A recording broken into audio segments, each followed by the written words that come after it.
다 같이 찬송가 183장 부르시겠습니다. 183장입니다.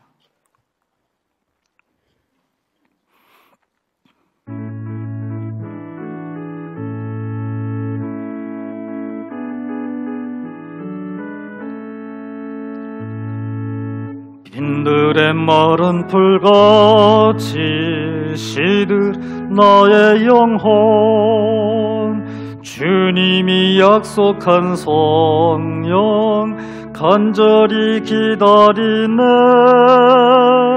가물어 메마른 땅에 단비를 내리시듯 성령의 단비를 부어 새 생명 주옵소서.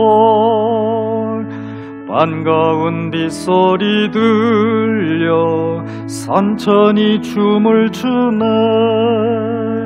봄비로 내리는 성령 내게도 주옵소서. 가물어 메마른 땅에 단비를 내리시듯 성령의 단비를 부어 새 생명 주옵소서.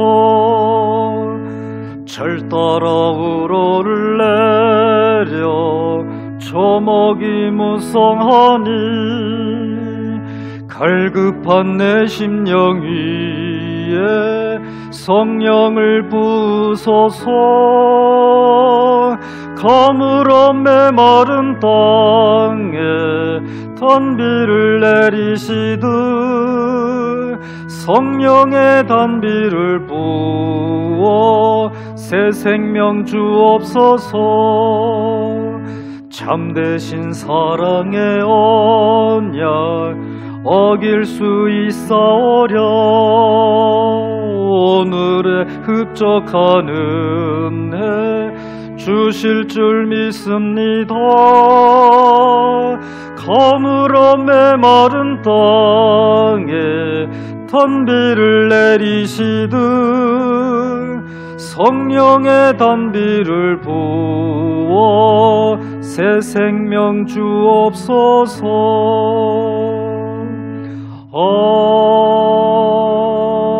아멘. 사도신경으로 신앙고백 드리시겠습니다.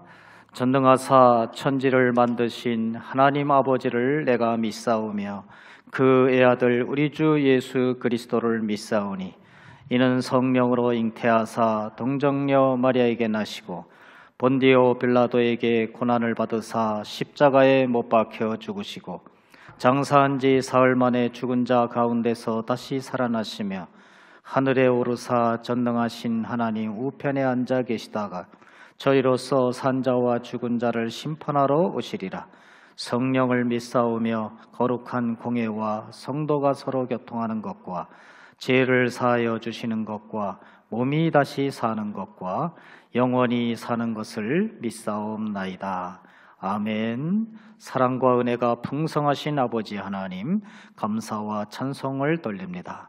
오늘도 저희들에게 새벽 미명의 눈을 뜨게 하여 주셔서 하나님의 전에 나와서 말씀 듣고 기도와 간구를 올리게 하여 주심을 감사와 찬송을 돌립니다.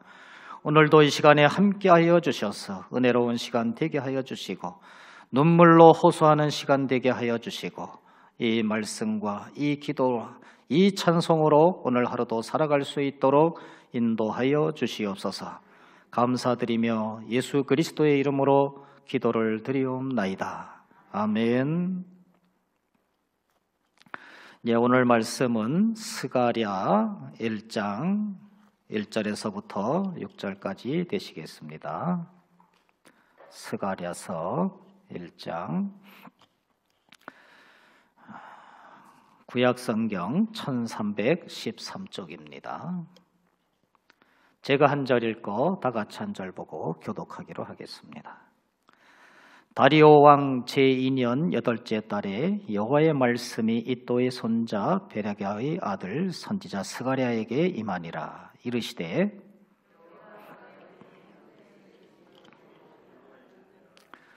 그러므로 너는 그들에게 말하기를 만군의 여호와께서 이처럼 이르시되 너희는 내게로 돌아오라 만군의 여호와의 말이니라.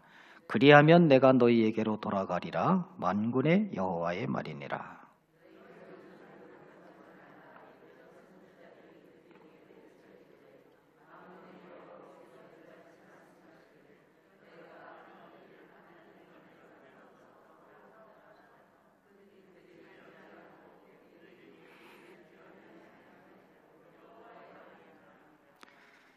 너희 조상들이 어디 있느냐? 또 선지자들이 영원히 살겠느냐? 내가 나의 종 선지자들에게 명령한 내 말과 내 법도들이 어찌 너희 조상들에게 임하지 아니하였느냐? 그러므로 그들이 돌이켜 이르기를 만군의 여호와께서 우리 길대로 우리 행위대로 우리에게 행하시려고 뜻하신 것을 우리에게 행하셨도다 하였느니라. 아멘. 오늘도 새벽에 이렇게 만나고 하나님을 사모하게 하여 주셔서 감사를 드립니다. 오늘 아침에 나오면서 어제와 같은 일이 다시 발생하지 않기를 입새에 있는 바람에도 나는 괴로워하면서 왔습니다. 행정착오로 인해서 잘못 올라왔었습니다. 여러분들에게 양해를 구하고 싶어서 어제 내내 생각을 했습니다. 오늘 우리가 스가랴를 시작합니다. 스가랴서 이름도 생소한 이름 같고 성경에 그런 성경책이 있었는가 이런 생각도 해볼 수가 있습니다. 스가랴서는 스가랴가 선지자가 하나님께서 스가랴 선지자의 입을 통해서 주신 말씀입니다.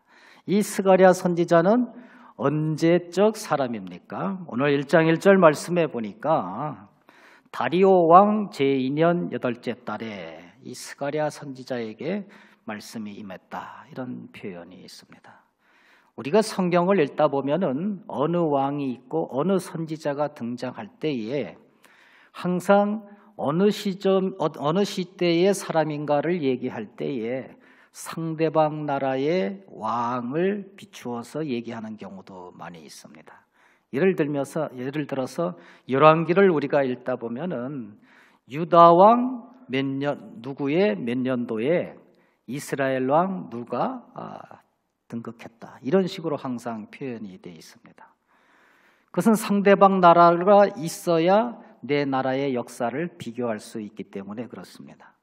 근데 오늘 말씀에 다리오 왕 하면은 바사 제국, 페르시아 제국, 오늘날로 말하면은 이란이라고 할 수 있는데 그 나라의 왕이 다리오였을 때 바로 스가랴 선지자에게 하나님의 말씀이 임했다. 그러면은 그 당시에 바로 옆에 나라가 누구나 페르시아 제국이라는 것이고 그 당시에 이 바사 제국이 그 당시에 그 지역을 대표하는 나라였다. 이렇게 우리는 알 수가 있는 것이죠. 오늘날로 같으면은 어떻게 얘기를 하겠습니까? 미국 몇 대 대통령 아니면 중국 몇 대 대통령 시절에 우리나라 문재인 정부가 탄생했다. 이렇게 볼 수도 있는 것이죠. 그러나 세계를 통일하고 온 우주를 통일하고 그리스도께서 탄생하신 이후에는 그러한 표현이 등장하지를 않습니다.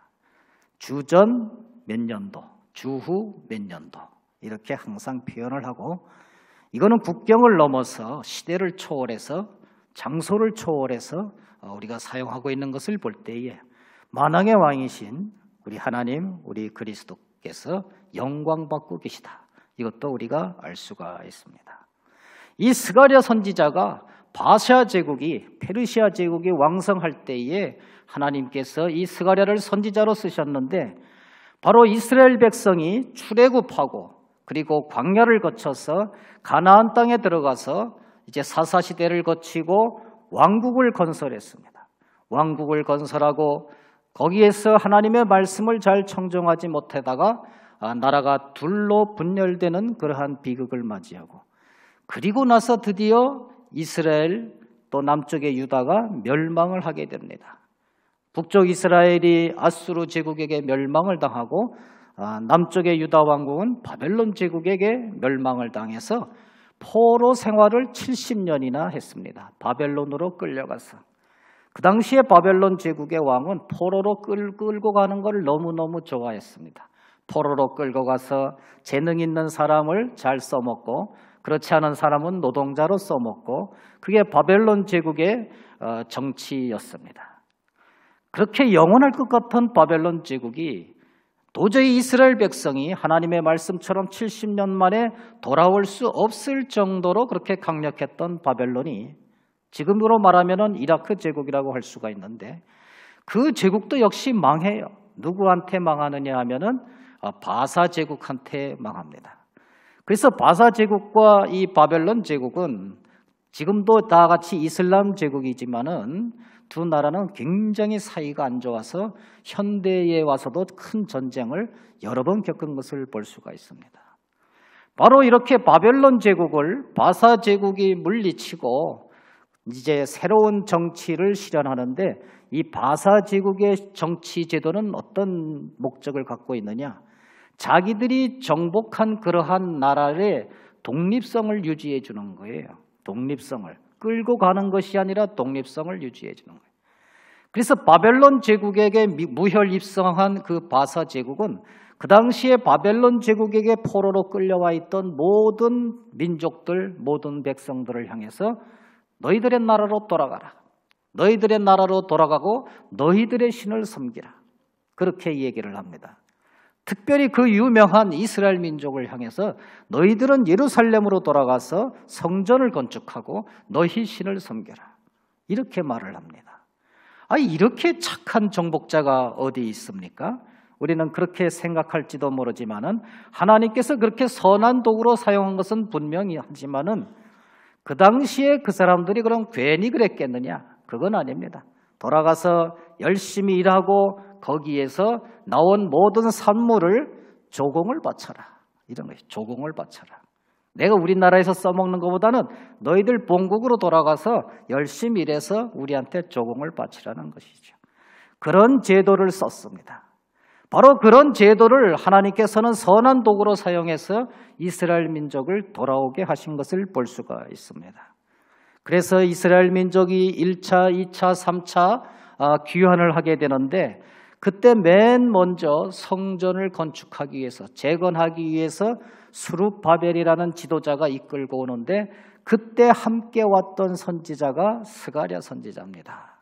이 스가랴 선지자가 다시 돌아올 때는 60세 정도였기 때문에 이 스가랴 선지자는 바벨론 포로로 끌려간 것이 아니라 바벨론에서 태어난 2세라고 볼 수가 있습니다. 그래서 이 스가랴 선지자를 하나님께서는 아주 존경하시고 그의 입을 통해서 말씀을 주시고 그 말씀이 오늘 성경에 기록돼서 우리들의 마음속에 사무치게 와닿고 있는 것을 볼 수가 있습니다. 그래서 이스라엘 백성이 돌아와서 제일 먼저 한 것은 무엇입니까? 성전 재건을 위해서 열심히 노력을 했어요. 기도하면서. 그래서 잘 진행되다가 그것도 잘 진행되지 못했습니다. 왜냐하면은 사마리아에 와 있던 이방인들이 그것을 반대했기 때문에 그렇습니다. 성경에도 여러 명이 등장해요. 또 르훔과 심세라는 사람이 또 적극적으로 바사 제국의 왕한테 상소를 올려서 그것을 막았습니다. 바사 제국의 왕이 지금 실수하시는 겁니다. 이스라엘 민족을 저렇게 되돌려 보내서 예루살렘 성전을 다시 재건하게 했는데 그것은 왕께서 실수하신 거예요. 왜 그렇습니까? 그 이스라엘 백성은 하도 믿음이 신실하기 때문에 성전이 재건이 되면은 성전을 중심으로 해서 똘똘 뭉쳐서 결국에는 바사 제국 당신을 대적할 것입니다. 그러니까 제발 이 성전 건축을 못하게 막아주세요. 그래서 바사 제국이 막았습니다. 그래서 성전 건축을 못하고 있을 때 바로 이때 하나님께서 이 스가랴 선지자를 입을 통해서 하나님께서 말씀을 주시고 계십니다. 성전 재건이 중단되니까 어떠한 일이 있었느냐? 성전을 건축하던 그 이스라엘 백성들이 이것은 하나님의 뜻이 아닌가? 성전을 재건한다는 것이 하나님의 뜻이 아닌가? 더군다나 요즘에 흉년이 너무 들어가지고 기근이 심해지고 있는데 지금 이게 성전을 건축하는 것은 하나님의 뜻이 아닌가? 이런 생각을 하게 됐습니다. 뿐만 아니라 그런 와중 속에서도 하나님의 성전을 짓는데 골몰하지 않고 오히려 이 이스라엘 백성들은 자기의 재산을 축적하고 자기의 먹고 살 길을 열심히 쫓아다니는 그러한 상태였다는 것입니다. 바로 이때 하나님께서 선지자 스가랴를 통해서 말씀을 주십니다. 오늘도 우리가 사는 시대가 그렇지 않습니까? 오늘날도 교회를 건축하는데 방해 세력이 너무너무 많아요. 안티 그리스도인들이 얼마나 많은지 모릅니다. 아니 아무리 안티 그리스도인들이라고 할지라도 우리 믿는 사람들이 교회를 건축하는데 무슨 방해가 있습니까? 이렇게 생각할지 모릅니다. 그런데 교회는 이러한 건물이 아니고 하나님의 말씀을 믿는 무리들의 모임이기 때문에 우리들의 모임을 적극적으로 저지하는 세력들이 지금 너무너무 많이 팽배해지고 있습니다. 그 당시나 지금이나 옛날이나 지금이나 앞으로나 교회를 건축하고 하나님의 말씀을 사모하는 데 방해하는 세력은 언제든지 있다는 사실입니다. 또 오늘날에도 그 당시에 흉년이 들고 기근이 있었던 것처럼 오늘날에도 얼마나 젊은이들이 직장을 갖기가 어렵습니까? 오늘날에도 역시 신앙생활하기가 힘들어요. 그럼에도 불구하고 그 당시에 많은 이스라엘 백성들이 자기 배를 채우기 위해서 혈안이 됐던 것처럼 오늘날도 우리는 교회 건축을 위해서는 열심을 하지 않지만 어떻게 해서든지 자기 재산을 증식시키려고 노력하는 것은 예나 지금이나 다름이 없다는 사실입니다. 바로 이때에 하나님께서 스가랴 선지자에게 임한 그 말씀이 오늘 우리 가슴 속에도 정말 사무치게 뿌리쳐서 이 세계가 다시, 이 세상이 다시 하나님의 말씀을 사모하는 그러한 세상으로 변모돼야 될 줄로 믿습니다. 그래서 스가랴 선지자에게 하나님께서는 뭐라고 말씀하십니까? 그 첫 번째가 너희는 내게로 돌아오라. 하나님께서 말씀하시기를 너희는 내게로 돌아오라. 3절에 너희는 내게로 돌아오라. 그리하면 내가 너희에게로 돌아가리라. 만군의 여호와의 말이니라. 그렇게 말씀을 하십니다. 우리는 지금 하나님과 멀어져 가고 있는지도 몰라요. 그리스도를 사모하고 있는지도 안 하고 있는지도 모릅니다. 하늘나라 본향을 사모하지 않고 있는지도 몰라요. 점점 그러한 하나님의 말씀이 하나님의 나라가 멀어지고 있습니다. 코로나19로 인해서 더욱더 멀어지고 있어요. 그러나 사실 따지고 보면은 코로나 때문에 우리가 하나님과 멀어지는 것이 아니라 하나님과 멀어진 상태였기 때문에 말씀을 사모하지 않았기 때문에 코로나라고 하는 이러한 장애물이 등장하니까 거기에 얼마나 우리가 변명을 하면서 핑계를 대면서 안일하게 생활하고 있는지 몰라요. 신앙적으로는 안일하게 생활하고 있지만은 오늘날도 개인의 부를 축적하기 위해서 얼마나 많은 노력을 우리가 귀를 기울이고 있습니까? 서울의 아파트 값이 뛰었다 하면은 얼마나 우리가 가슴 아파하면서 나는 어떻게 하면은 저런 아파트를 가지고 올 수가 있을까? 하루아침에 억대를 벌을 수가 있을까? 그런 생각을 계속하고 있다는 것이죠. 바로 이 시대에 스가랴 선지자를 통해서 하나님께서 우리에게 주시는 말씀이 우리에게 임해야 된다는 말씀입니다. 너희는 내게로 돌아오라. 그리하면은 나는 너희에게로 돌아가리라. 이렇게 말씀을 합니다. 하나님의 말씀이 항상 깃들 때에 이스라엘 백성은 번성했습니다. 요셉 자손들에게 얼마나 하나님께서 번성함을 주셨습니까? 요셉의 자손이 있는 곳에는 항상 열매가 넘쳤어요. 열매가 넘칠 수 없는 사막과 같은 곳, 열매가 넘칠 수 없는 고산지대에도 에브라임 지파의 땅에는 열매가 넘쳤어요. 왜 그렇겠습니까? 요셉의 자손이 바로 하나님의 말씀을 사모하는 그러한 자손이었기 때문에 그렇습니다. 오늘날도 마찬가지입니다.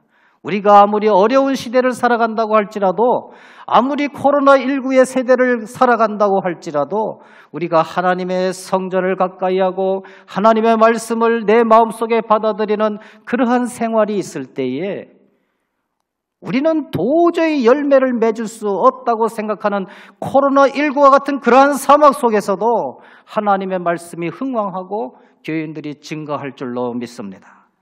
그러기 위해서 우리는 하나님의 말씀으로 돌아가야 된다고요. 지금 이 상황은 하나님의 말씀을 전할 수가 없어 그런 상황이 아닙니다. 한 20년 전에 주 5일 근무제가 됐을 때 사람들은 말했어요. 사람들이 이제 주 5일 근무제가 돼서 다 주말에 다 외국으로 나가고 놀러 가고 그러기 때문에 교회가 잘 안 될 것이다. 그런데 그것을 잘 이용하고 또한 말씀을 사모하는 교회는 증가됐어요. 핑계를 대는 사람들은 항상 핑계를 댑니다. 이제는 나가지 못하기 때문에 교회가 안 된다고 말을 합니다. 20년 전에는 사람들이 나가기 때문에 교회가 안 된다고 그러고 지금은 사람들이 나갈 수 없기 때문에 교회가 안 된다고 그러지만은 그렇지가 않아요. 너희는 내게로 돌아오라. 하나님의 말씀으로 돌아오는 사람들은 항상 교회가 흥왕하게 될 줄로 믿습니다. 오늘 스가랴 선지자에게 또 하나 임하는 말씀은 너희 조상들을 본받지 말라는 것입니다. 조상들을 본받지 말라고 그래요. 4절 말씀에 보면은 너희 조상들을 본받지 말라. 너희가 악한 길, 악한 행위를 떠나서 돌아오라. 이렇게 선지자가 얘기를 했지만은 그들이 듣지 아니하였고 귀를 기울이지 아니했다. 이렇게 하나님께서 말씀하십니다. 조상들이, 과거의 조상들이 정말 다윗 왕 밑에서 솔로몬 왕 밑에서 있던 그 조상들이 결국에 나라가 두 개로 갈라져서 있던 그 조상들이 어떻게 살았습니까? 너희들은 그렇게 살지 말라. 하나님의 선지자들이 그렇게 얘기를 했지만은 그들은 듣지 아니했고 귀를 기울이지 아니했다. 이렇게 말을 합니다. 하나님의 말씀을 순종하지 않았다는 것이죠. 하나님께서 솔로몬에게도 말합니다. 너희가 만일 내 아버지 다윗이 행한 길로 가고 내 법도와 내 명령을 지키면은 내 날이 장구하리라. 이렇게 말씀을 했지만은 그 당시의 조상들, 이스라엘 백성들의 조상들은 그러한 하나님의 말씀을 무시했다는 거예요. 나는 아브라함의 백성이다. 나는 하나님의 선택된 백성이다. 그거 하나를 믿고서는 우쭐대면서 살았다는 것입니다. 그러니까 현재 너희들 이스라엘 백성들아 그것을 본받지 말라는 것이죠. 안일하게 생활하지 말라는 것입니다. 오늘날 우리들도 교회를 다닌다고 우쭐대고 있습니까? 큰 교회를 다닌다고 안일하게 생활하고 있습니까? 우리는 전도 별로 안 해도 그저 들어오는 사람만 받아도 넘쳐날 거야. 이런 생활을 하고 있습니까? 그렇다면 하나님께서 말씀하실 것입니다. 이스라엘의 그 조상들을 본받지 말라. 내 말을 듣지 아니하고 귀를 기울이지 아니했더니 그렇게 망했던 것을 여러분들은 본받지 말라. 그렇게 얘기할 것입니다.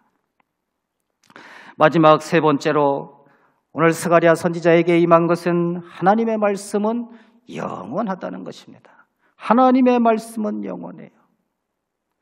우리가 인생을 살아갈 때 누구의 말을 잘 듣습니까? 부모님의 말을 잘 들어요. 잘 들어야만 됩니다.